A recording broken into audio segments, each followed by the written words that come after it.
আসসালামু আলাইকুম এভরিওয়ান, কি অবস্থা সবার, কেমন আছো? Welcome back to my channel Adiba Hossain. After long time আমি প্রায় 1 থেকে 2 বছর পরে ইউটিউবে ব্লগ আপলোড করতেছি। একটা জিনিস আমি রিয়েলাইজ করলাম যে অ্যাকচুয়ালি যার জন্য তুমি তোমার নিজের ইচ্ছে স্বপ্নগুলোকে দুমড়ে মুচে শেষ করে দিবা, অ্যাকচুয়ালি সেই একদিন তোমাকে দুমড়ে মুচে শেষ করে দিয়ে চলে যাবে। তো প্লিজ কারোর জন্য কখনো নিজের ইচ্ছে স্বপ্নগুলোকে স্টপ করবা না। এইসব বাজারে পেঁচাল বাদ দাও। আজকের ভিডিওটা কিন্তু মেইনলি একদমই ডিফারেন্ট বলতে পারবা না, কারণ এরকম টাইপের ভিডিও আমি আরও অনেক আপলোড করেছি, তবে আমার ইউটিউব চ্যানেলে একেবারে ডিফারেন্ট বিকজ অফ কখনোই আমি এইভাবে ভয়েস ওভার দিয়ে ইউটিউবে ব্লগ করি নাই। ইনশাল্লাহ এখন থেকে আমি ট্রাই করবো তোমাদের সাথে রেগুলার ইউটিউবে আবারও ব্লগ আপলোড করার জন্য।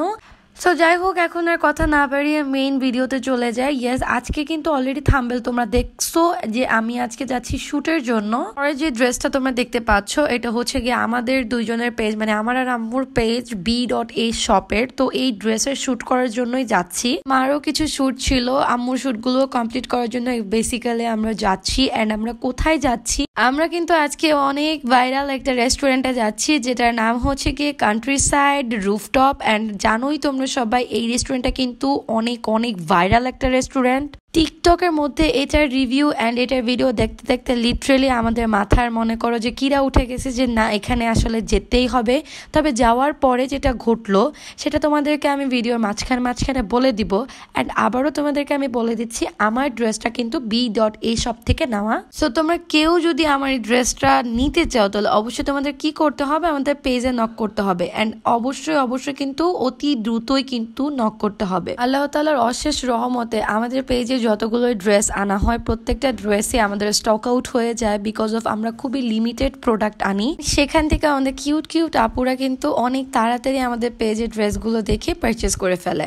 যাই হোক, আজকে তোমাদেরকে আমি কিন্তু রেস্টুরেন্টের রিভিউগুলোও দিব যে রেস্টুরেন্টটা অ্যাকচুয়ালি কেমন, যেহেতু এত ভাইরাল একটা রেস্টুরেন্ট। তোমরা অনেকেই জানো কান্ট্রি সাইড রুফটপটা কিন্তু বেসিক্যালি রোড সাইড কিচেনের মালিকের রেস্টুরেন্ট, মানে ওই একই মালিকের দুইটা restaurant, road side kitchen plus country side rooftop. দেখো তোমাদের সাথে পক করতে এদিক দিয়ে কিন্তু আমার গাড়ি গন্তব্যস্থানে পৌঁছে গিয়েছে।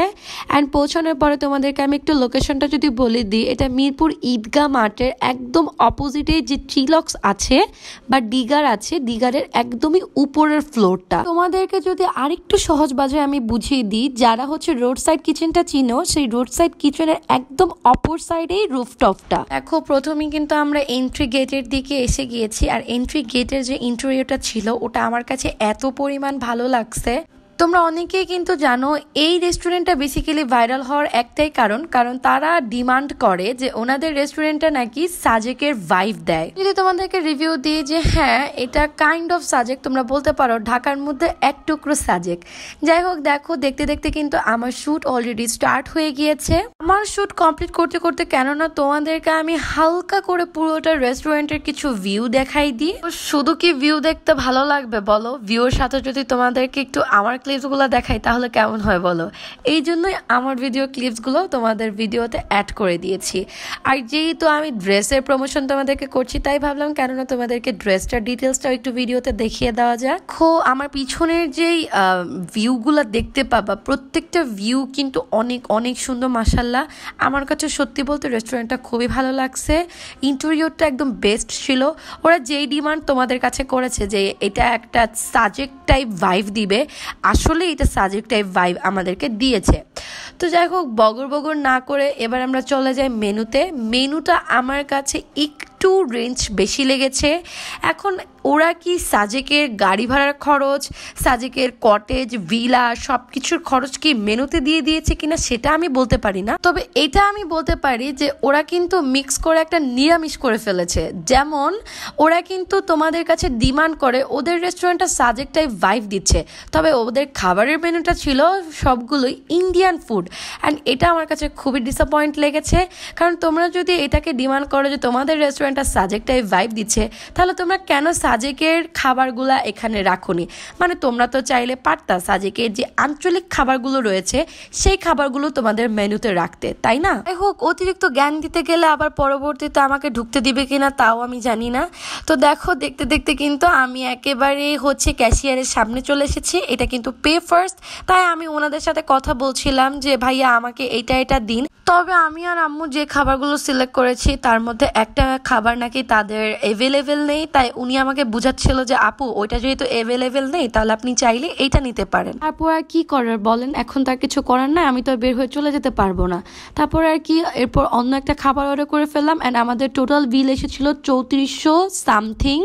তো আমরা যে মেনুটা অ্যাকচুয়ালি নিই, যেটা নেই বলেছে তারা, সেটার এক্সচেঞ্জে যে মেনুটা নিয়েছিলাম সেটার সাথে 2টা লাচ্ছি ছিল, তাই আমার এক্সট্রা করে আরও 2টা মিন্ট লেমন নিতে হয়েছে, কারণ আমরা সর্বমোট 4 জন ছিলাম তাই। সো যাই হোক, এতক্ষণ তো আমার ক্ষমা সহ ভিউ দেখেছো, এতটা মজা পাওনি আমি জানি। এবার তোমাদেরকে একদম সিনেমেটিকলি কিছু ভিউ দেখাই। পাচ্ছ তোমরা একদম ঢোকার পরে কিন্তু এরকম একটা ভিউ আসবে অ্যান্ড এখান থেকে কিন্তু দেখো সুন্দর করে প্লেসটা যদিও একটু ছোট হয়ে গিয়েছে, মানে এই যে চেয়ারগুলোর জন্য কিন্তু স্পেসটা একটু কম মনে হয়, কিন্তু আসলে কিন্তু তা না, মোটামুটি ধরতে গেলে এভারেজ ধরা যায়, কারণ ওরা তো 3টা কটেজ রেখেছে।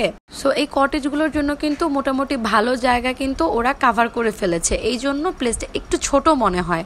তো দেখো এখানে কিন্তু কিচেনটা ওরা প্রায় লাইভ কিচেন ধরতে পারো, বাট অ্যাকচুয়ালি এটা লাইভও না। যাই হোক, বাইরে যেহেতু প্রচন্ড গরম ছিল তাই আমরা যে একটা কটেজে যে বসি, ওটার ভিতরে এসি ছিল, এসিটা অন করে ওখানে আমরা বসেছি অ্যান্ড দেখো ভিউ দেখতে দেখতে কিন্তু আমাদের খাবার অলরেডি চলে এসেছে।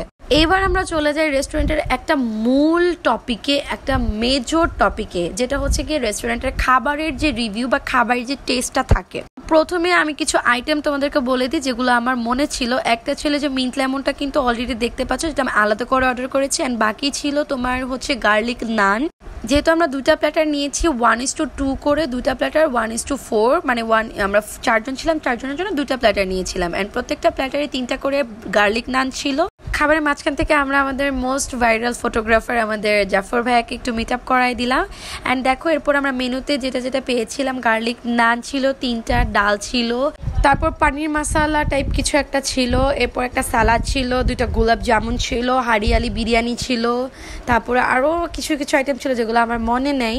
যাই হোক, তারপরে আমি সবাইকে বেড়ে বেড়ে দিচ্ছিলাম যার যার প্লেটে, কারণ ওরা কেউ তো বাড়তেও পারে না।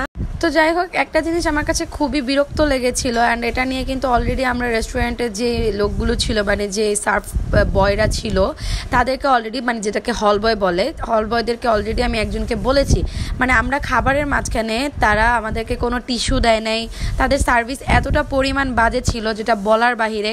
মানে একটা কটেজের ভিতরে যখন আপনি খেতে বসবেন তখন কিন্তু অবশ্যই একটা হল বয়ের দায়িত্ব থাকে সেটার ভিতরে গিয়ে বারবার জিজ্ঞেস করা যে আপনাদের কিছু লাগবে কিনা বা আপনাদের কিছু প্রয়োজন কিনা, কিন্তু বিশ্বাস করেন খাওয়া থেকে শুরু করে খাওয়া শেষ পর্যন্ত কোনো হল বয় এসে আমাদেরকে জিজ্ঞেস করা তো দূরে থাক, আমাদের টেবিলে একটা টিস্যুও তারা দিয়ে যায় নাই। তারপর যদি খাবারের টেস্টের দিকে আমি চলে যাই, একটা রেস্টুরেন্টে আমরা তখনই যাই সেই রেস্টুরেন্টের খাবারটা যখন ভালো হবে, বা আমরা রেস্টুরেন্টে কিন্তু শুধুমাত্র ছবি তোলার জন্য, ভিডিও বানানোর জন্য যাই না, খাবারটাও খেতে যাই। আমরা এতগুলো টাকা খরচ করে খাবো, সে খাবারের টেস্টটা যদি ভালোই না হয় তাহলে আমরা কেন এই টাকাগুলো খরচ করে সেখানে যাব বলেন? তো খাবারের মানে যে শেফ ছিল, আমি তাকে যদি পাইতাম তাকে আমি জিজ্ঞেস করতাম যে ভাই আপনি কি বাঙালি না ইন্ডিয়ান। তো যাই হোক, এত কথা না বাড়িয়ে যদি মেইন কথা চলে যায়, খাবারের টেস্ট খুবই খুবই খারাপ ছিল অ্যান্ড সার্ভিসের কথা তো আমি অলরেডি বললাম। তো যাই হোক, সবই বলা শেষ, আমাদের শ্যুটও প্রায় কমপ্লিট। আমার আরেকটা ড্রেসে শ্যুট ছিল যেটা আমি অলরেডি এখন পরা তোমরা দেখতে পাচ্ছ। যেহেতু শ্যুট সব কমপ্লিট, আমরা তো 3-4টা জামা নিয়ে এসেছিলাম, সবগুলো অগোছালো হয়েছিল, তাই সবগুলো আমি এক এক করে গোছাচ্ছিলাম। গোছানোর পরে হচ্ছে গিয়ে দেখেন আমি কিন্তু অলরেডি দেখতে পাচ্ছি পিছনে এখন 3-4টা হল বয় একসাথে দাঁড়ায় আছে। মানে যখন আমি আর আম্মু তাদেরকে কমপ্লেন করি যে আপনারা কেন এক জায়গায় আসেন না, একটা মানুষকে যখন খাবার দিচ্ছেন তখন অলরেডি তাকে কিন্তু যে জিজ্ঞেস করাটা আপনাদের দায়িত্ব যে ম্যাম আপনাদেরকে টিস্যু লাগবে কিনা, এই সেই। তারপর তারা তো একদমই স্টিল ওখানেই দাঁড়ায় আছে, ওখান থেকে নড়তেছেই না। অ্যান্ড দেখেন আমার সামনে কিন্তু এক বক্স টিস্যুও তারা রেখে দিছে, মানে একটা মানে কমপ্লেইনে তারা একদমই হয়ে গেছে। যাই হোক, এটা আমার কাছে খুবই ভালো লাগছে যে না, আমাদের কথাটা তারা রেসপেক্ট করেছে। তো আজকের ভিডিওটা কিন্তু এই পর্যন্তই থাকবে। সবাই ভালো থাকেন, সুস্থ থাকেন, নেক্সট ব্লগের জন্য ওয়েট করেন। এখন থেকে আমি রেগুলার ব্লগ আপলোড করা ট্রাই করব। সবাইকে বাই বাই, আল্লাহ হাফেজ অ্যান্ড আসসালামু আলাইকুম।